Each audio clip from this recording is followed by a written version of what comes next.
Seigneur, que ta grâce, seule ta grâce. Nous voulons instaurer un état de droit. Et dans un état de droit, il y a une justice indépendante. Ce n'est pas à l'individu Félix Tshisekedi de commencer à faire justice.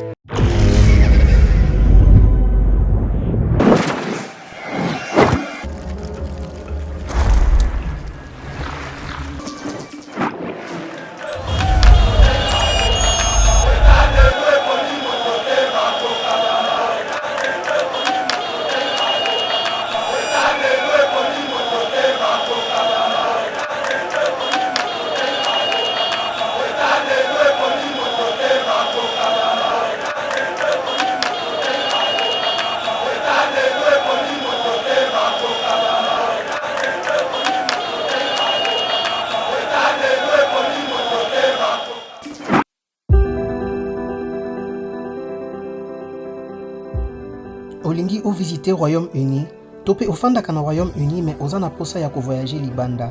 Ezala pona voyage obongisa kala, topé voyage ya mbalakata. The Globe Pharmacy a ko faciliter voyage na yo na mitungisi nyonso ya COVID-19. Azo proposer ba test ya COVID ya ndenge nyonso, test antigénique to test PCR. Nali pe couper sa certificat oyo ikosunga pona voyage na avion, train topé bateau. The Globe Pharmacy azo sunga bandeko oyo bafandaka na Royaume-Uni ozala vacciné to non vacciné. Soki olingi kobima to pe kozonga na Royaume-Uni pe oza na posa ya numéro ya réservation pour na ko remplir formulaire ya localisation ya ba passager. Pour na renseignement nyonso, benga biso na +44 20 81 27 44 24. To pe na WhatsApp +44 74 05 81 41 70. Bonjour mesdames et messieurs, bienvenue dans notre émission Éveil patriotique. Tozali bongo pour nous servir bino les deux ça l'émission spéciale sur les coups d'État ratés contre les chefs de l'État. Donc Listali Moulaï, bazo cité Batou, kuna na cascade, proche à Mokozamboka, bazali bongo appréhendé. Donc ezali makambu yako kamwa. Alors, nous allons parler autour de ça. Petoko Luka, to lobelape bongo visite ya cardinal Ambongo o azali moko ya batu oyo bazali kolobake Joseph Kabila na batu na bazali ba médiocre.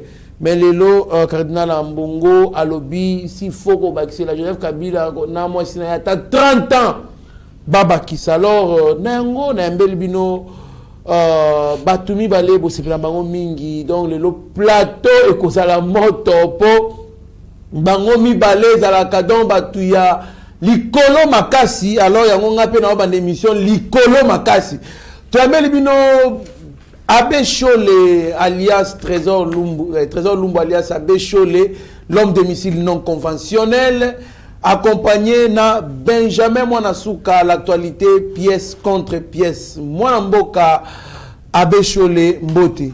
Mbote ndeko Trésor Kandolo, Mbote na ndeko nanga compatriote nanga Benjamin Otozana na plateau moko. Mbote pe na batu nyonso bazo assister biso surtout beaucoup plus d'internautes na biso balandaka biso mingi à chaque fois bazo senga parce que ba comprendre vérité ndeza na ngambu na biso. Nga nalia mbongo conseiller mote wana soki nalia seka na sala musala. Nde na yeko sala ni musala na. Obani bana moko.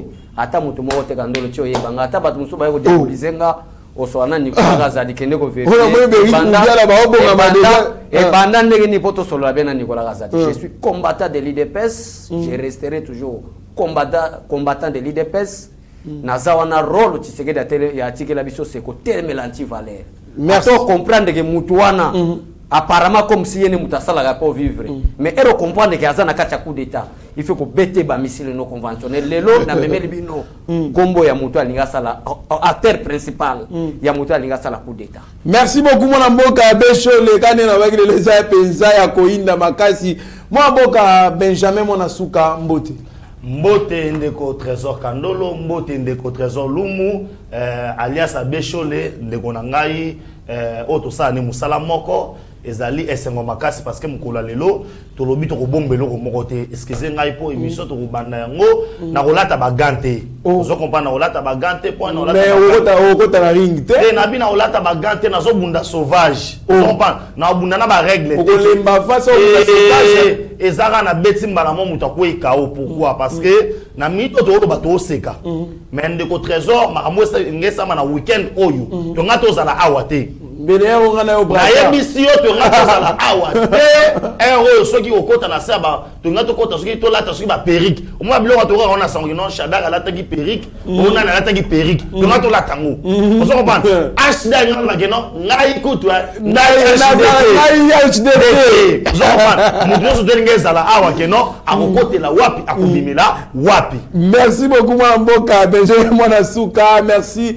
na notre coach, notre vieux président Chimba Wazalina Biso na kata plateau en tout cas et c'est makasi ya komona ne baleki bali ko soutenir mokonzi Mboka pe ko telemena ba antivaleur. Merci to bosanité maman na biso à partir ya France kuna mama Inès Chimba topesi mbote na mama na bana nyonso bisika bazali to bosanité présence à pasteur Gili Bokwala Miterana ya Abigail Kilungu tomoni Eric Mubiala tomoni équipe mobimba Steve Konde HD Rassima ya caméra c'est connu par Rabi Mokoko Shagio Chudi Meshak tomoni na Mike Chisora to bosanité peu dépeuplé before de pasteur Gili Mwana Mboka Abécholé, coup d'état raté. Mwana Mboka, qui a révélé naba service approprié que coup d'état bali ko bongisa contre Okonza Mboka na yoki ndengo lobaki na directement na butobi Mokonza Mboka yebaki déjà coup avant voyager. Qui l'a informé? Réaction dans Mwana Mboka. Merci beaucoup na papa professeur Jean-Hervé Mbelu Biocha, l'actuel directeur général de l'ANER. Bato biso toko soutenir bangoana. Merci beaucoup, yeba bien, mais c'est le directeur général aux ana soutien ya peuple congolais nyos. Parce que nous on a biso tolongo le système ya base, donc comme système à peuple parce que na face ya monde, président Félix Tshisekedi atali si de quoi il est capable. Yambo tena répondre na question na zana rapport moko ba bengango réquisition d'informations signé par le directeur général de l'ANER na lingna tangila bato na biso parce que muto aza kosala coup d'état wana azana numéro o ya yete o ba yebelité donc azana numéro o aza ko lancer opération na kacha bato bazala ki ko lancer opération pona ko bomande ko to nga to fanda wa Félix Tshisekedi oyate tigabo bazala ki déjà ba bongami o ya ko kende RTNC o ya ko kende Palais de la Nation na oya ko kende aéroport Angeli kende siko tala ba sito na episode mona ndenge renforcement ya sécurité bakisana. Ah bon? Et en plus bato pe ba ke kozwa mutu azana aner o ba benga so fantomas eza ba giro laissé par Kabila te. Ngo réquisition d'informations signée par le directeur général de l'ANER avant de répondre à la question. Moi na tanga ba intitulé wana ezate to bandika ga nous Jean-Hervé Mbelu Biocha, administrateur général de l'Agence nationale des renseignements ANER en sigle. Conformément aux dispositions du décret loi numéro 003/2003 du 11 janvier 2003 portant création et organisation de l'Agence nationale des renseignements en sigle ANER. Spécialement à ces articles 3, 7, 22, 23, 24 et 25. Requérons, monsieur le directeur général de la société de communication Orange, entre parenthèses RDC à Kinshasa, à l'effet de remplir pour des raisons impérieuses de secret d'État les devoirs ci-après. 1. Nous transmettre par voie habituelle l'identité complète et les coordonnées précises de l'utilisateur d'appel de ces numéros ci-après. On a numéro on a réservé. Des numéros ci-après. 089 60 73 187. Voilà l'acteur principal. Moutalinga sala coup d'état yangoyo. Du fait que le directeur général de l'ANER a déjà na identité naï. Moya bimisate que eza numéro eza kosa. Mutuana za kosa ndenge nini ndeko nanga kandolo azui sim un moment donné to que na ba paramètre basangi na directeur général il y a Orange au comprendre ni na lingena lo banakati. Deux, nous communiquer le relevé de ces appels entrant et sortant, ainsi que les SMS reçus et envoyés durant la période allant du 1er mai 2021 à ce jour. 3. Nous transmettre les coordonnées de relais de prise en charge de communication de ces numéros ainsi que les numéros email des appareils utilisés. Nous communiquer 4. Nous communiquer les dates d'activation, désactivation et de réactivation de ces numéros. Pourquoi la commis le compte de Konanga? Bah commis le loco parce que Moutou a ça là numéro n'a été. Et ça là qui Kumoko très bien préparé. Ndeko Kandolo peut-être bande Moussou ba ebate ba bandi yango dès que président Félix Tshisekedi azana Kasai. On nous ka ke arzana Kasai kuna telemika kuna. Mais simbité parce que il a la protection de Dieu. Biso ba Moussou tozala déjà ba benga nini ba convocation oyebi que dossier na justice ezate. Biso Moussou ba convocation Moussou ezala déjà na parquet. Par rapport à réalité oyo. Bazela ka jour parce que Fatia azana pouvoir akokende place ba ko diembela ko biso na pété par rapport à ba dossier dans le passé. Et on ne peut jamais accepter aucun jour. Na mutu mo ko apesa $100 ou $200 na yana protéger. Par quelle raison? Pour quel intérêt? Attendez d'abord. Parce que mutu soka kufaki abeta ki Félix Kopo balinga ba beta. Kandolo peut-être lingo bloqué nga paix. Peut-être va appeler les côtes à sauter parce qu'on connaît bien les Congolais, comment les Congolais agissent pendant les moments de malheur. Moi, je parle de moi. Oui. Donc, on a un peuple congolais. Pasteur Ida Peter, na évité ce que ça Zambie ce qui a fait d'ici. A révélé la vidéo. Alors belle qui message na ba combattant ya IDPST. Mais bende qui conscience ya peuple congolais. Peuple congolais ba fongola miso. Ceux qui vont se réveiller makambo to ça ko la concernant président Félix Tshisekedi et ko récit textuellement, copieusement.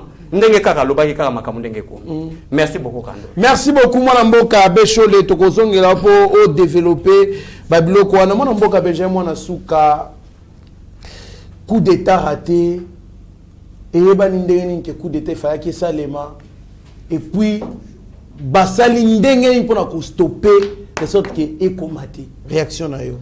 Merci beaucoup ndeko Trésor Kandolo tokoyebisa na ba yimboka bazolanda biso lelo partout dans le monde qui à part biloko tout au ganga oyo di existe. Biloko liboso na sabatuna no nzambe azalaka. Quand le président de la République a dit Congo a personne en beaucoup nzambe, ba mona ki loko la zo sala ba comédie. Ba mona ki loko la sala nini. Je pense que théâtre de chez nous nzambe tango a kaniko tombo la Salomo et loko liboso Salomo ki ko luka sagesse c'est pas nzambe. Ami bonze pas nzambe. Parce que au-delà ya makambo to zana mona Congo, les gens ne comprennent pas, toi na ba faire wezali purement spirituel. Et en matière de spiritualité, kozwa Congo ko personne na boko nzambe, bato bazaba ennemi batelemaki. Les Congolais doivent savoir aujourd'hui que bituma obiso to lekaka awa na mona bato finga biso bagaya zéro, bozala nini, bozo ganga pamba. Nous ne combattons pas pour nous, mais nous combattons pour la nation congolaise. Aujourd'hui, il y a un problème. Un 100% congolais, l'icolo nini, ça fait du mal par Batou. Il faut que nous tout pour que ça nini, qu'on efface. Mais Fatia Zamoutou, oya pour ça Batou na ba erreur. À cause de la yebi, l'ikambuna yo, mais ana posa eko matina souka po, bala qui ça parce que ce galobi, akata makamumbala moko boyoko non tala bengani mutu wasa eloko mokote mais il sait comment contrôler son entourage et que son entourage wana X to Y oya komeka akutana nango parce que mamusoza mamuya nzambe sokotali avant Fatia voyager et ça yebaki ke eloko bokoleka parce que même dispositif automatique sécuritaire vers 13h déjà Sozagi samedi déjà vu la Kinshasa vers 13h au moins que bisika Sozagi sensible ba rosala mabe babandaki déjà qu'on renforcer sécurité et c'est pas pour rien yango na ebisio bana o bazali na kitona il y a 2 semaines passées o bazali na kitona babimisaki bango dirigeance dernier bataillon o ya bashikata o bazali na kitona pe bana wana nde mutu baza en charge ya makambo surtout c'est pour vous dire quoi aujourd'hui au moins lelo bato so bazofanda a bazopalangana quand c'est passé là a prophétiser alobi pour la nation congolaise. Pourquoi? Parce que le peuple congolais aime Fachi. Quand ça le loba ngama sala wana ngeza la bain de sang. Déjà aller mourir. Parce que ngama loba non. Ah ou aso bossi sabiso so bosani bossi sabiso. Pourquoi ces gens-là ont voulu d'abord tout nous? Pourquoi ces gens-là ont voulu éliminer le chef de l'État? Parce que ils voient que non, il incarne les changements. Changement au ba congolais ba ndé là. Tous ces gens-là ba sa makele le haut le lo, ils ne sont pas prêts pour les élections. Et bazana voir au ba ko diembela pour nous organiser to ke ndata na coup d'état to effacer. Mais nzambe mo ba effacer bongo ezalité. C'est pourquoi nous disons na ba congolais sur nous bazolanda biso na nous que bozana na kimia. Et le remords ezali et na minutes oyo la situation est sous contrôle pour bato anda retourna ngayo. Est-ce que mokonza moraza na Kinshasa te mokonza moraza na Kinshasa kaka na butu wana alala ki libanda te azonga Kinshasa na butu wana samedi et tout au long émission oyo po le na baki to bomba maka mususu na ba généraux na ba nani ba oyo surtout parce que coup d'état wana après conseil de sécurité mokonza moka sala ki après conseil des ministres pour valider ce conseil des ministres à ce conseil de sécurité na kata conseil de sécurité wana le président de la République a pointé qui va généraux à benda qui va matoyi parce qu'il y a un qui déjà sous sa marambo belé alobi bozawana pona moka bozawana pona individu mokoté et ben on va comprendre pourquoi le chef d'État va venir au bongo parce que le chef d'État c'est au contrôle et na kati wana il y a quatre conseils de sécurité il y a de ces généraux là au bazama très aujourd'hui on doit comprendre que non on a hérité d'un pouvoir même le conseil national de sécurité on ezali nani François il y a moi na solo baté na kati wana papa mais Judas Iscariote allait na yesu te li pati asuka ndeko trésor yokana bisao les gens ne comprennent pas mutu aboma oto bengi Thomas Sankara ezali Blaise Compaoré son ami liwa liboso na mokili liwa po ya ote mutu akufi ezali ndeko aboma ndeko na ye Caïn aboma Abel oui. Oh les têtes sont partout il y a mon avis qu'on a quand un conseil de sécurité wana le chef d'état Tchazolo Babongo il a annoncé déjà que non il y a un jida on sait pas amana ko annoncer mais on devait prendre des précautions. Et aujourd'hui, à face à Maramoso Alubawana, il y aura des têtes. Nanelo na osenga maweza la te. Oyebi ba traître, même na Bible, ba traître ba boma ba. Te wana pena. Mais awa eko eso ba parler. Omoni ba traître. Droit de l'homme côté les matchs. Non, omoni ba comme dictateur. Te Maréchal Mobutu azara na raison. Maréchal Mobutu. Ah bon? Anende na obosana. Wa bilo a passer à Guili, ba panda pena bato. Ba traître ba sala na ba blague te. Ba traître na régime ba sala na ba blague te. Et aujourd'hui, tant que tu as bon pourquoi talaka fachi lelo atike na likolo moi qui t'a na c'est ezate to ba bomie to ba salinini so tala sort ya biso ba congolais. Merci beaucoup mwana mboka Benjamin na suka na ozongelo mwana mboka abechole. Maintenant, est-ce qu'on peut donner raison à bato bazao ko sepelaté na François Béaz à la première na Mokonzamboka parce que moi on m'appelle souvent ngai bato benga ngai en tout cas tout le monde en tout cas na Santa Kaye penza moteur na nga pene za fonga te ninga za pemene ya Mokonzamboka. Est-ce qu'on peut dire que François Béaz ndemuta okoza la manigancer makamno so parce que depuis samedi azana en air baso auditionner ba otika été quand on est qui en babouche et autres. Est-ce qu'on peut dire que François Béaz il ne fallait pas Mokonzamboka à bombayer donc à maintenir la poste on a tilelo après 3 ans mon mboka.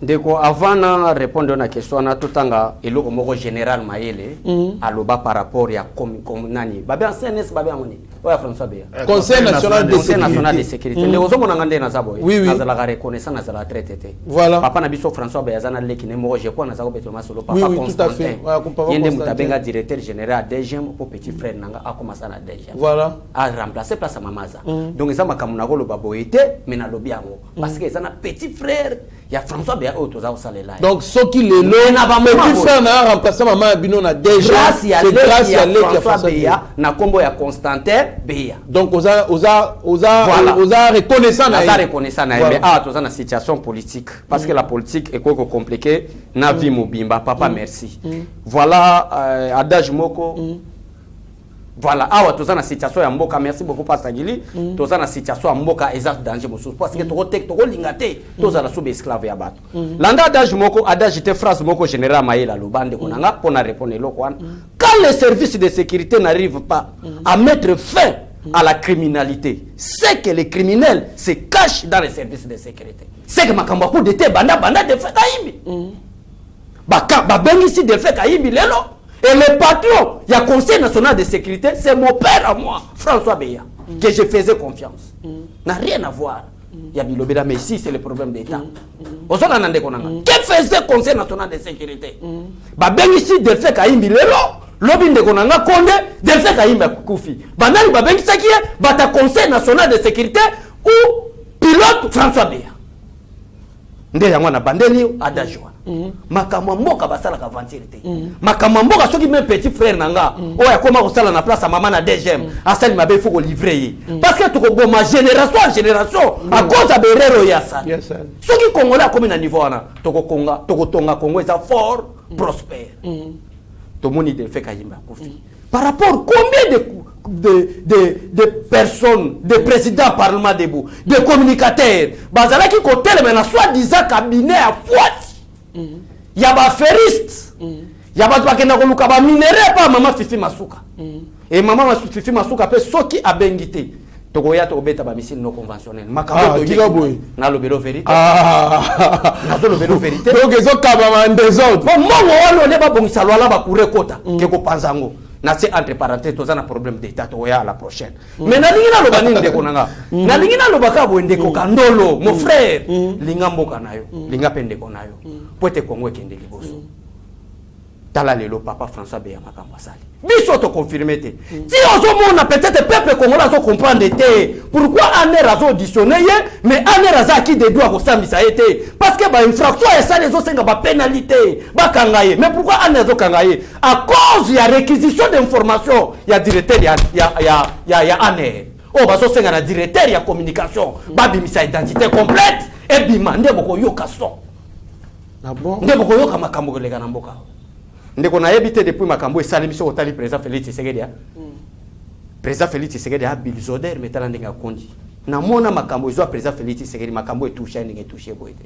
Surtout ba bi ba proche pe bazali. Ya a cabinet comme donc réunion ya coup d'état contre président Félix Tshisekedi za osalema na oya. Ah. Jour oyo nazo kende ko zoba carte moko ba pesa biso na yebite na pastor na ngope. Ya na tina te. Ah. Moi to ba carte moye sécurité interne biloka pamba lokuta ba kosa bino. Donc je dois que nous avons une carte, nous avons vraiment conseil à sécurité. Tout le monde qui a une carte, nous avons une carte, les directeurs à DGM, nous avons François Beya, nous avons la présidence. Nous avons un chef d'état-major. Nini, au Conseil national de sécurité. Le patron, c'est François Beya. Si Félix Tshisekedi dossier on est touché dans mon thème de konanga président Félix Tshisekedi akonda azotala bato bazo trahir baza bato baza plus proche na eko leka kutu Judas face à Jésus-Christ. Donc François Beya est plus proche de Félix Tshisekedi plus que Judas auprès de Jésus-Christ. Mais tout cas kaza ba parenté na maman Marthe. Mais ba réunion famille Tshisekedi François Beya za ko kota. Tika boye. Ndeko nanga. Toko lo baso vérité ndegeni. Biso tozotala pe vina biso. Tala ba makambo biso to sala.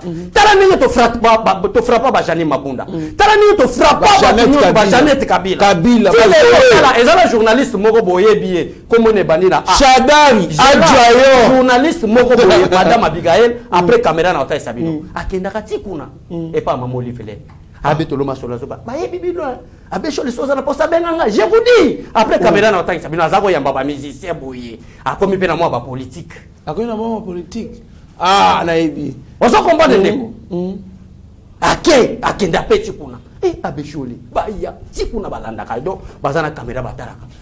Tara abesholi. Petioyo. Mais si ko yo ya koye bisanga, pour peut-être au kabela nga $200 moko bongo, na sima $200 no sala coup d'état, ponga na koya na bata bano protéger. Tout le monde sera arrêté. Félicitations général Tango Fort. Tika. Moi général Tango Fort félicitations. Asali nini susu. Azana ko changer malembe. Yem ta sauvé président. On a changé malembe. Merci mon général. Merci beaucoup mon amboka Becho le trozongelo le susu mon amboka Benjamin mon suka liste moko boye ya batu oyo ba groupe ba groupe ya batu oyo bazali autour ya coup d'état wana ya likota mimola ba conseiller ba opposant batu ya FCC ba membre gouvernement bazana kati ya makambo wana soki réellement banquette esalemi eke ba trouver que eza solo mokoza mboka changer classe politique mon ambo. Vraiment merci beaucoup na makambo oyo komi na mitso yo na IDPS hein famille auto bengi famille politique ya mokonza mboa tozana kidiba tokota donc makambuka kabundu wakwenda tokota na ba distraction moko boye hein yango na sepelaka na ndona mo alobaka na koyaka na TV na bana ko critiquer Trésor Lumumba pour na gagner aujourd'hui les gens nous voyons que tant que ngato kende hein ba ngaba so biso tout elongo ba ngaba so biso nyonso tout elongo mais nazonga na question na yo liste omoni marmoto lobela eza pirement ba secret d'état eza pirement eza ba dossier mo très sensible nan boko tu na kati bino tout waka likolo attends tu mo tena na kati après si on na réponse nan to koti na kati te parce que na moment to yebisa oyo eza na banquete ezo salema eza na bakombo musupe to ko citer na mito te po to ko citer Bwakimi ozo comprendre to ko citer Bwakimi mais na ko yebisa yo selon ba auto bengi Mossad service à sécurité auto bengi ya ba israélite na FBI auto bengi ya ba américain ba relevaki ba relevé téléphonique parce que maman ba relevé téléphonique qui a capté ta ezali auto bengi NASA américain bande ba capta ki nanu signal wana liboso parce que code ba na ko utiliser ba benga kango na terme informatique code moko crypté cela veut dire soit que ezokota bo yo yeba teke no mutu et puis téléphone wana ba utiliser na makambo oyo eza yeso ka bengi nde koleka ah bon yo so bengi e koleka te au moins ndanga to mona ka ba téléphone ba bengi yo ba komi numéro privé c'est numéro wana ko affiché te yango moni ba komi na niveau ya kotinda nini na makambo wana parce que à partir de satellite on a tout repéré mais chose grave au moins eza na théorie seulement bakanga ki awa selon ba dire ba to so alobi azali cousin Osama Ben Laden o bakanga ki na est na kati ya munoko na ye il a révélé kombo batumi bale ah bon kombo batumi bale entre autres moko azalaka na bokonzi aza so na bokonzi te mais musu pas azali na chef de l'état mais ya kokamo ezani ba congolais ba yebi ndenge ni kotambola les congolais sont en Afrique du Sud bisika Kabila za na minute oyo poto ba makambo musu ba congolais ba na Afrique Sud une semaine avant makambo yo balobaki mais Sen City dernier salem na yebisi yo ke yo kana abota aéroport ko kanga cité de l'eau kanga RTNC mbamoko na Sen City autour d'une table autour de Kabila et après ko kanga aéroport 7 milliards de dollars ezali par les Indiens batiaki na disposition mutu ana mutu alinga resirango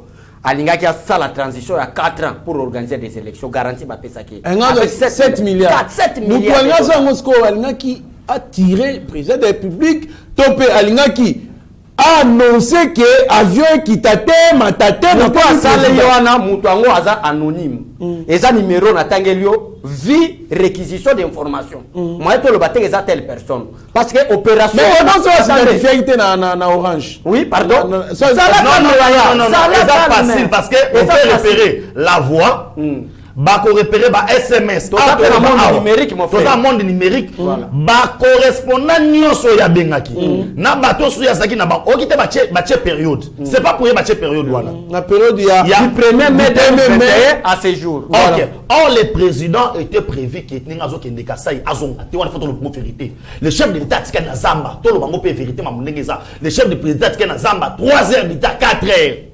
Or, to yebi bien que mokonzi avant les kawana ezana équipe d'avance o les kaka. Oye ko tala nzela wana eza malamu te eza malamu te. Mais le chef d'état tikali wana. Or, en matière de sécurité fallait 30 minutes après to 15 minutes après hélicoptère fallait ya wana. Et l'ongolais na place wana parce que zone wana ezali zone moko incontrôlée. On se comprend. Si ko tant aux autres ba élément non surtout wana parce que faut au moni na makambo tant to sala analyse to kende na makambo ndenge la nani. Nous voyons aussi quoi? Ils ont profité quand bah que na casquette na ya président Union africaine surtout bito bete coup d'état et aussi mbaté parce que un président en exercice il y a Union africaine bah ko bete coup d'état parce que ça le reconnaît Afrique mobimba on a profité mon collègue qui nous la remise de reprise mais c'est simple pour comprendre ça et qui allait profiter qui est oyazana ba secret ya sécurité ko le François Beya ya mokonza mokanani il a travaillé avec Joseph Kabila, il connaît tous les sillages. Il est capable de dire au Congo la tangi marabonae au Congo il n'y a pas une seule personne à tangi la sécurité que le kaité. Atangi na ba israélite, atangi les États-Unis, atangi na France, atangi na Afrique. Donc il est bien que ces dernières études Oasali et Souki na 2008-2009 na université ya Harvard. Voilà, imaginez. Sikoyo, okinde to monia abani infiltration na famille. na parti, na sillage à Batunio surtout, c'est lui le maître de tout. Et nous savons comment conspiration Bakunini. Il y a pas mouton ça coup d'état. La plupart rebellés, Bafana na moka wana te. Aza toujours na pays limitrophe. Tout à fait. Pour aider ceux qui borent les marchés, na rosa la mais on a vu les gens se précipiter pour Obima Congo. Entre autres. Aux autres pas. Il y a mon azoloba te. Quand on a entre autres te. Mais awa, tu as bisao. Mais à quel des ans compté de votre trésor canon. Tous ces missions sur Marabon sur les lotins. On a vu les gens sortir. On a vu les gens dehors. Il y a Congo. Nous avons vu comment l'Afrique d'ici peine parce que il faut te rappeler Mino que non, l'Afrique d'ici a profité biso trop. Ndeko Benjamin, je vois par exemple les déclarations de Kokandolo et Ben Kikaya. Ben Kikaya Lobani. Ce qui s'est passé au Mali, Burkina Faso, Guinée, le Congo ne sera jamais épargné. Mais après avoir fait la déclaration, pourquoi ceux qui ont une intention pourquoi à supprimer Twitter? On se demande qu'il y a une complicité Moroboya Makasi. Pourquoi à supprimer? Parce que bah comprenez bah il y a qui makambo baso ça. Vraiment Félix Tshisekedi a été mal entouré. Ça va. Et puis l'homme sous de votre Kandolo. Est-ce que vous comprenez ces derniers temps, hein, comment tous les bourreaux à FCC, à tous les chefs de l'État, de la République, hein, on a facilité. Quand Fachi avait demandé à récupérer une majorité, pourquoi tous ces bourreaux, hein, moi je demande aux gens, est-ce qu'aujourd'hui Oika Sanji peut aimer les chefs de l'État? Plus que les combattants. Puisque les combattants ne l'IDPS. Jamais. Fatia Zoya Boye, na campagne électorale, parce que nous sommes libres pour la campagne. Moka Sanja Boya avion atterrir. Aujourd'hui, il faut tous abazoba. Il faut tous abazoba. Il faut tous. Les Congolais doivent comprendre. Aujourd'hui, j'ai pensé que pour les Kambouetali Moka, l'opposition allait avoir vers Berolbakeno. On ne peut pas accepter que non, un coup d'État. Aujourd'hui, les opposants, nous te relobazate. Nous représentons quand nous en avons sayo. Dans le moment où on dit Olo, cardinal de Lambongo, Bouche.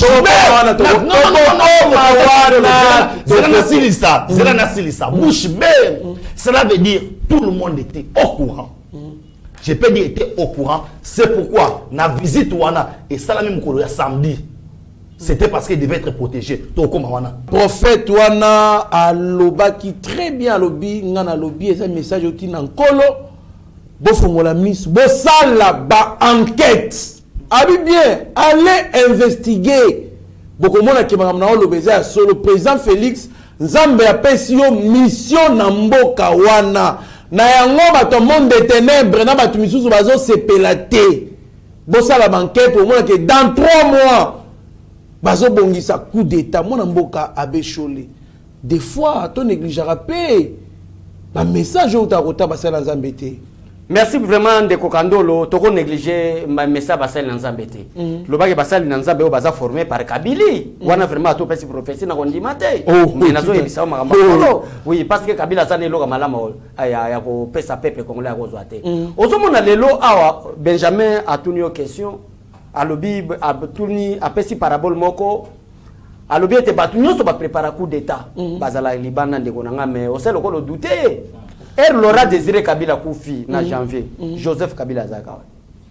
Bobosa na bobanga pe kolobake un gadogo par quel miracle? Un gadogo a na 97. Le 17 mai 1997 na babota mbula. Teni eleke na mulai. Munduke eleke na poa. Bikumba. Mbala moko akomi président de la République. Wana bolobaka te. Azalaki libanda. Par quel miracle? Par quel miracle? Ayaki kokoma président de la République. Par quel miracle? Est-ce que tu président Félix Tshisekedi Kabila nem tozana sima ya coup d'état surtout que tant que na dernière na window alobaki je ne vous dis pas au revoir mais je vous dis à bientôt. Or que la constitution est ça qui est pouvoir ya kolobaki au revoir. Mais il y a le but à bientôt. On comprend donc constitution c'est là voilà. Constitution est ça qui est pouvoir au revoir. Mais il y a déjà des mandats. Mais il y a le but, je ne dirai jamais au revoir. Mais je vous dis à bientôt. Parce que tout a été planifié. Kamer Abimi Libanda Boga pour quelle raison? Tout le temps, on a comme. Abiba qui est malade. De la maladie à point de presse. Maintenant, son frère Tshisekedi, Alinga qui basa la MAB, on l'a mis déclaration à Yakamere. Jamais. Rwanda oyo représentant Betida na venu à Lubumbashi azazolo mamula ini. Azaria Surubero. Azaria Surubero. Abimaki pour la maladie. Olandi bango. Parce que tout a été planifié. Mais même que Kabila peut ma compte. Kabila a fait l'accident à l'Okuta. C'était Kabila, c'était le meilleur chauffeur au monde. À cause de l'accident, jamais. Batika comédie. Mais pas ça l'hôpital qui toka. Pas ça l'hôpital qui toka. Pourquoi vous kendeta qui a fait? Cardinal Kuta Kumisango. Cardinal Kuta Kumisango. Cardinal Ambongo. Abengi régime Kabila régime médiocre. Les lois bani kobete la Kabila mabo. Kalate tokoye babino na misala na bino ekobima polele toyebi bangoti. Bakanisa ki fatia kokufa. Bapese sous Félix Tshisekedi maboko makasi. Bapese force. Nde nettoyage. Soko yebi bien na cabinet na gouvernement parce que makambo yo na ba ministre baza comme tu rappelles ya becho le conseil makambo yo mais bande ko nango tangi baza na ba compétence ezaka ba François Beyana ba biselele te boko ngumela pe na présidence boyete ndeko nanga c'est que ça na ba projet pas ko boma fatiango ngonge ketiki koki kende konte mususu kala te fatiazo nettoyage. Merci. Nettoyage, to balayer. Biso pe to kota ndeko mona ndeko gouvernance ya biso ta présidence. Mama nanga ndeko kandolo. Salume ban. Liwa, merci vraiment mon frère. Merci beaucoup. Moi mboka beja moi na suka tolandi prophétie avant to chiter l'émission na biso to sur na visite ya cardinal na hôpital ya initiative plus et puis na Kingakati. Moi na mboka réaction na yo, est-ce que vous pensez que Joseph Kabila na ba mista na ye bazali na sima ya coup d'état? Ndeko Trésor Kandolo to marché ba moté. Hein? Aujourd'hui, quand Trésor Lomo à Bécholé parle, il engage l'IDPS. Parce qu'il y a un combattant de l'IDPS qui parle au nom du parti. Qui kaya mi Karoubi. Tant qu'on tweeté, il engage qui? C'est Joseph Kabila. Ambassadeur itinérant, ambassadeur privé. C'est Joseph Kabila. Qui kaya mi Karoubi qui parle aujourd'hui. Abimi Congo na ndenge nini. Mais nakata basa kité. Azo Twitter ça ni boulou nini. Oli place à sali. Hein? Azana sa bateau, aza wapi. Place à moi Twitter, place à sali to yeba kate. Yango koma misi. Nous avons vu Joseph Kabila sortir. Il y a plusieurs exemples. Il y a bateau en obeta coup d'état. Enfin na wanate. Aibi que soit simbite fona za libanda. Et ezaki plan moko bien planifié. Ezamba la libosote. Balinga ba bisa avion Félix Tshisekedi et atterrir té. Kabila ngaya na mirage ou Afrique d'ici de Kiti. Ndenga ya kanango. Mais ebi kapenda lobakani avion moté komata, avion moté osani et kita. Kabila ngana avion ni. Toma na komitu na sko lelo. Si ce n'était pas lui, l'auteur, il y a Makambo Itali, coup d'état. Mais le bazar qui na likasi. Azara na likasi te. Même aux Azara na likasi, il y a une boîte, il y a un train. On avait donné l'instruction ferme que avait mon côté combattant, avait mon pays kokita. Il y a aussi des signes. Tous ces gens-là qui ont entouré chef de l'État, dans la union sacrée, c'était pour endormir, pour Kabila Zonga na pouvoir. Et c'est sous Nenge Moko. Tant que Kabila a eu pouvoir, tous les bateaux, il y a RCD, qui étaient considérés comme étant les ennemis à Papa Naye, c'était eux qui sont devenus ses amis, entre autres les Arias ou Bérois, tous ces gens-là. Voilà, bah continent na Kabila, Tina Souka, ceux qui s'assemblent, se ressemblent, Bazaki na plan na bango, mais le plan a échoué. Le plan a échoué parce que, bah, il diffuse on va tcha qui est bonabo. Heureusement, je dis bien heureusement, l'unité Chikata. Oyo basala kiwana soki yango te lelo komanda na bango nazo pesa ye matondi na kati ya président saka na bato mabete ezala bato oyo baza animé na molimo na nzambe et côté la ki bango ils ont chuchoté na lito ya mokonzi balobi oyo biso akokende te bato bafandi ndeko Trésor Kandolo basala ba réunion na kati ya présidence baso te babi non malgré tout vaut notre frère on peut pas accepter Congo zonga suna boumbu ça c'est l'esprit de Dieu.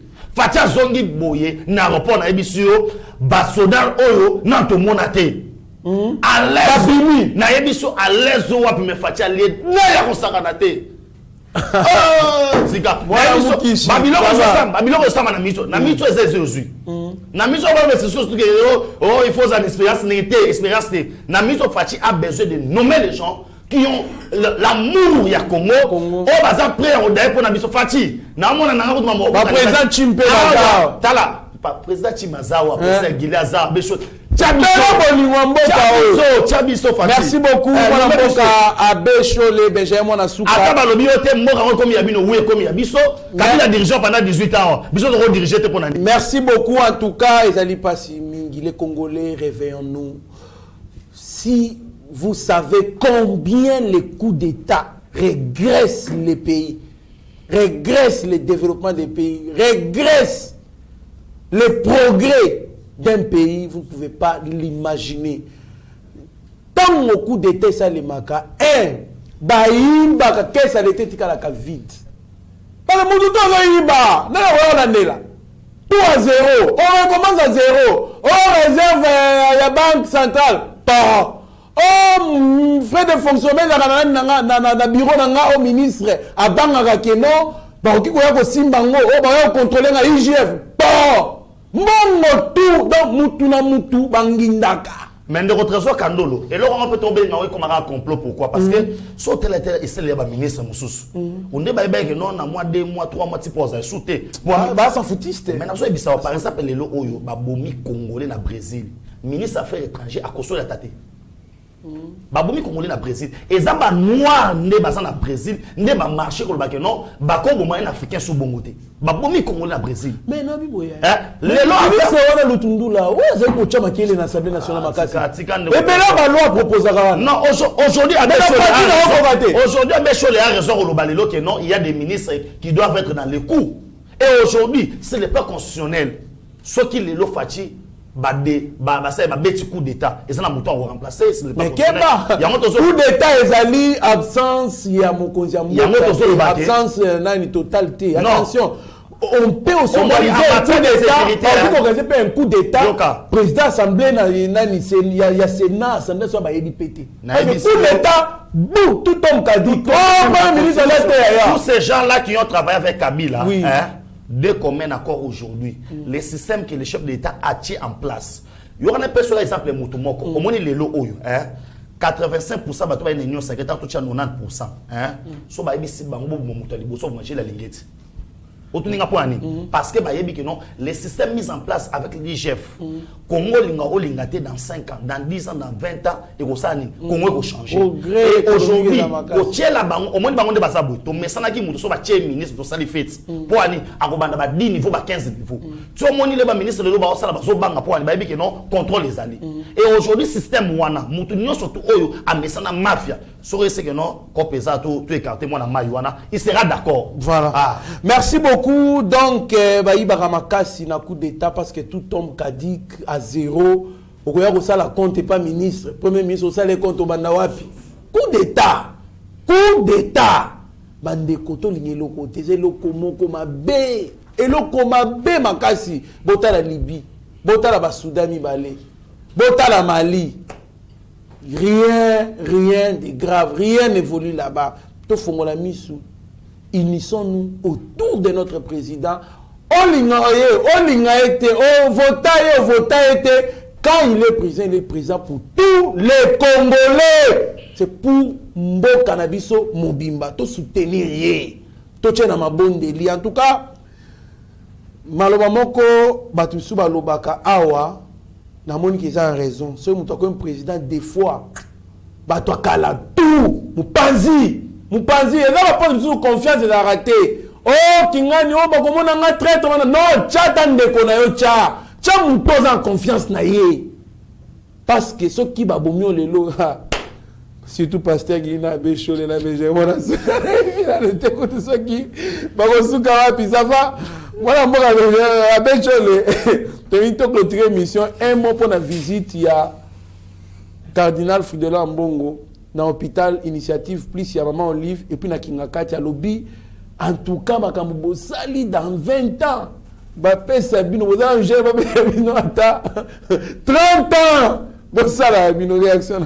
Na comprendre que Mbongo, ça prêtre, to, et ça, cerveau à moutou, excusez moi so, ça, problème moutou. Bago, mais ma épée, au mona, et pas mon délai, bah, AJP, non, attends d'abord. Mbongo, non, attends d'abord, je termine, oui, ça n'a retiré. Fais ma cam, pourquoi vous retirez, moutazo, te camo, ça n'a retiré. Acte Mbongo, ça, le monde, Kambongo a un régime à Kabila médiocre. Oui. Donc, c'est là qu'il y a un casquette cardinal pour côté Kamboka, tu sais que cerveau non peut-être ça mabé. Pourquoi tu ça sonne ya kolobama Kambongo? Vraiment. Ende konanga. Kabila bomi mboka, mutu nyoso na Kongo yebibe ke Kabila yaki pona balkanisation. So quand peut-être aux informés, mais na yebibe ko informé. Réunion ça na ko servir. Manto na ya médiocre. Réunion ça na Union africaine, réqualification des frontières des pays africains. c'est-à-dire ba qualification ba frontière ba tiaka wana pona bango ba mona ikake bamboka muso ekota na bamboka bapaya muso ekota na bamboka batu mususu et l'Union européenne a fait pona requalification des frontières d'après et puis balkaniser la RDC so na lobike les 17 non attendez d'abord so to lobike to le banana na RDC ba yeli biso te po biso to lo ba mitozo a Rwanda et loko ni eza na Rwanda ba okata Rwanda so ba kata ngwe komi na manu ba okata Rwanda mais ba yena mission requalification des frontières mais nous sommes on appelle komi na malu mais non ça bisa to komi na Goma ba yebisa biso 4 de Goma ti Kigali siko so okati susu ke yela na Goma so e komi 30 minutes oza na Goma komi Kigali requalification ba frontière wana ba yepo na Congo biso peuple congolais so ki toza souplete na makambo en tout cas mboka na biso ko panza na place na lingana pesa message de veille patriotique na peuple. Merci beaucoup mwana mboka Benjamin Nasuka tomoni Fridolin Ambongo na Kingaka depuis na initiative plus hôpital ya maman livre réaction na yo mwana mboka. Réaction na ngai lelo oyo na Congo des photos benga rabani oba ono ngana za intellectuel te parce que ba intellectuel ba monani ba médiocre. Mais aujourd'hui Kandolo on a raison ya robenga ke ba cardinal Fridolin Ambongo abenga régime autour de ba médiocre a traité Kabila de tous les mots. Aujourd'hui cardinal maman na loba oyo vidéo à la pointe cardinal nazo ke ndoko kumisa mbongo ya moyibi ya 20 ans alo bana ba ke non nandimi asolo bozana mallette hôpital a boye natikala obona hôpital a boye natikala komona ngote anti-wa auto bengi mama yembo auto bengi hôpital a roi Baudouin bon hôpital non surtout auto bengi ya l'état na kosa biloko na bango privé babondeko koboma oyo auto bengi ezalaka déjà kobonga quelque chose qui est pour l'intérêt de tout le monde pour na kosala eloko oyo ezali pour l'intérêt ya ba individu tango azo tout atolo na hôpital wana bato ya jani bakina na hôpital wana il faut bato baza ba moyen oyo eza okoka mais qu'est-ce que le régime passé azo tomber là-bas on parle bi bosala te sous 30 ans bozonga soit na pouvoir alobi Joseph Kabila notre président non il doit l'appeler sénateur à vie. C'est pour vous dire qu'aujourd'hui les ridicules ne tuent pas makambo non soto bande ko reprocher bango tango ka enveloppe pandeko soki nazo kosa bota la vidéo na suka na pesa numéro bozu vidéo au mona ndenge cardinal po alongwa pembe na mole cardinal azo seka kaka seka kaka enveloppe. Merci beaucoup Tokomi Nasuka émission na biso. Merci na mon vieux Sami Mavakala na maman Petra Mavakala alias Amazon Allemagne. Merci na batunyo so balanda ki biso en tout cas ezali pasi mingi komona vraiment Fridolin Ambongo ndimi ba filmer na Kingakati. Quelle enveloppe ba filmer akumisa hôpital à maman Olive vas-y mbongo wana wapi potongo hôpital fondation mbongo muyibi ya mboka ya ba congolais biso nous sommes on a été appauvris po bango batonga hôpital wana ezali pasi mingi bopito nyonso to wana ezali o batongi na kati ya Congo ekokoma ya ba congolais y aura un jour ekoma ya ba congolais soki hôpital wana eza bien na ba condition ya bien po anita nani sénateur à vie a un problème na ba cote na ye pourquoi ba ke au traité na hôpital ante akiki banamboka ezali kokosa ba congolais et tu verras il y aura des congolais nanga na ko voter nanga maman Olive na 2023 na voter uniquement pour l'hôpital wana hôpital mobo ya fantasy et limité mobile na moko a eu problème na ba côte ba kene so Afrique du Sud bien que tu que ezaki na ngo voyage kaka ya pour toucher Salema ya zali bana mboka pour le banga azali na ngati ezali pasi mingi moi mboka Benjamin mona suka tala caméra ya Steve Kone HD na chaque autre du chaque les eaux et des TV et bon pesa malobano ya suka. Merci beaucoup Nandeko Trésor Kandolo, merci na Trésor Lumu alias Abechole auto partager ki na émission moko na lelo to ko sa ba yimbo kama moto loba eza lokuta te bato bana numéro na ngate soit numéro parce que ba biloko yo to mona ki déjà tout monde ba mouvement très suspect samedi oya ki no sepena kati kinga kati il célébrer quoi point d'interrogation. La vidéo, on a besoin d'avoir numéro de téléphone, on a piste 243 9 70 40 89 57. Piste 243 9 70 40 89 57. Pour tout sur le soir, il y a 4. Mais tu es si bas Congolais, nous sommes là, biso. Que Congo est à Moko. Et Mokonza Moko est à Moko Félix, Antoine Segedi Chilombo. Na pesi mote na mama Olga Kadima Mwambui. Zambaza na yo, motema ya Zambaza na yo, et Kolo Yesu, na onu sozo sala malamu. Zambatika ote. Merci beaucoup, Mboka Benjamin Monasuka, Trésor Lumbu, alias Abécho, l'homme des missiles non conventionnels. Mboka. Tala caméra Steve Konde HD, et bon, on peut s'amalobano Yasuka. Merci beaucoup, Ndeko Trésor. Merci beaucoup, DG Shadrach. Pourquoi pas Ndeko Nanga Benjamin, président Nabiso Kims, président Chigito Mouchachino, le baki une émission lelo, il faut participer. Au moninga naye, oyete. Voilà, mais place yo sabambo tenayo, Ndeko Kandolo na olobaka na watire attention au peuple congolais. Mardi à l'obi na linga na longolango bila na musala. Mardi to solo lino te même prochainement to ya solo la. Na linga vraiment nga na longolango bila. Ngobila mona ba marche. Mais marche elinga c'est le mardi. Elinga za la somme. Balinga ba profiter na semana biso parce que to ça mobilisation. Nde yango zo mona ngai na président qui sta na yoka son ba konzi ba bengi biso ba lobi ezana ba infiltrer bazana kati po ba ko bisala masase beta ma batu bazoka ba yo ko sera bino makambo zela makambo yo ba François ba ya ba Fantos balinga basala Fantomas balinga basala et les kananu nde to ko pesa bino ordre ba mama marichère ba chayer bato bo bengi biso bo lobi Abécho le to kuta na wapi.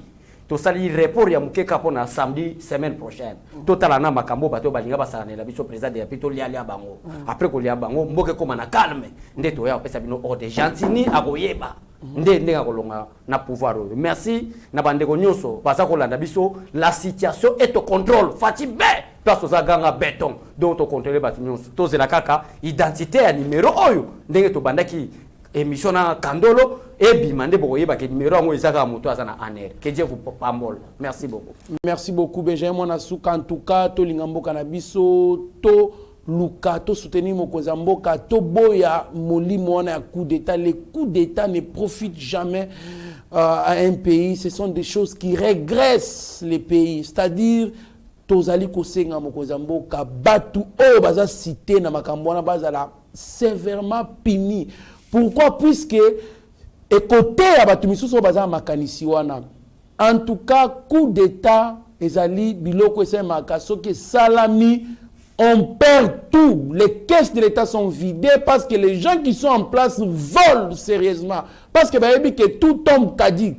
Et ça passe au monde qui coup d'état salami gouvernement tikalika owana. Et ça passe coup d'état salami ba député ba tikalika ba owana. Donc c'est trop difficile. Alors n'admettons pas que cela arrive. Sécurisons notre président. Nous tous, dans ma place, on peut apporter un soutien qui va faire à ce que le président soit sécurisé. Alors, tu as dit que Senga, Nabatu, ennemi, Yamboka, Oyo, les peuples congolais, Bazali déjà éveillé, qui supporter la menace Wanate. Nous soutenons le chef de l'État. Nous encourageons le chef de l'État avec sa politique mise en place. Il y a patrouille financière avec l'IGF, il y a justice aux alliés indépendantes, bien qu'il y ait encore des gens qui combattent tout cela. Alors, Toali Kosenga, Namokoza Mboka, a punir Batouana, la condamner de sorte qu'ils ont à lui sous-souter. Mbongo Amouké, ils ont déjà la caisse. Bambongo bazali comité ba régie financière bali kosala toye bana kosa ke evimba comme belé position bandi et kosa ke mboka et comme na mbongo belé to industrialiser ba secteur nyonso tout et puis to produire biloko belé to teka de sorte que to vivre bien to za ba devise et puis to lia. Restez branchés sur notre chaîne, vous ne serez en aucun cas déçus. Mieux vaut être maître de son silence que plutôt esclave de ses propres mots. Merci.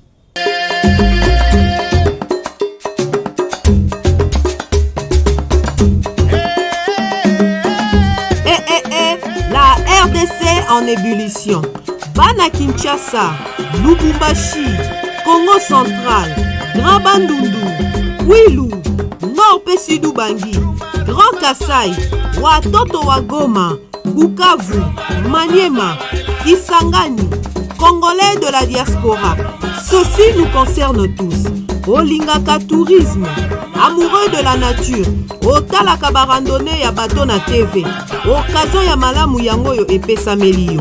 Du 11 au 16 février 2022.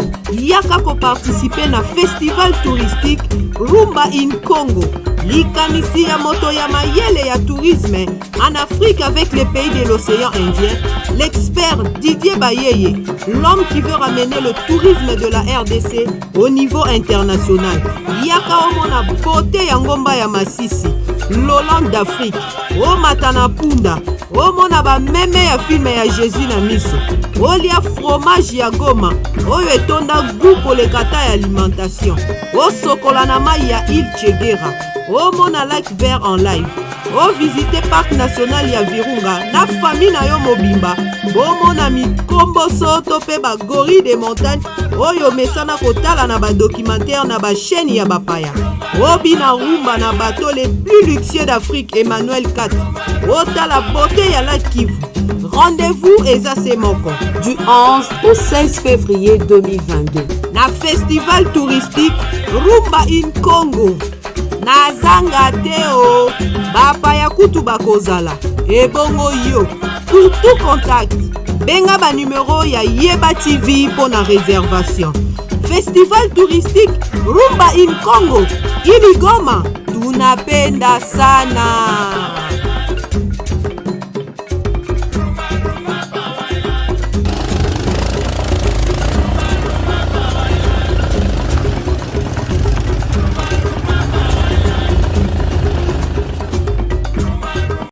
Seigneur, que ta grâce, seule ta grâce. Nous voulons instaurer un état de droit. Et dans un état de droit, il y a une justice indépendante. Ce n'est pas à l'individu Félix Tshisekedi de commencer à faire justice.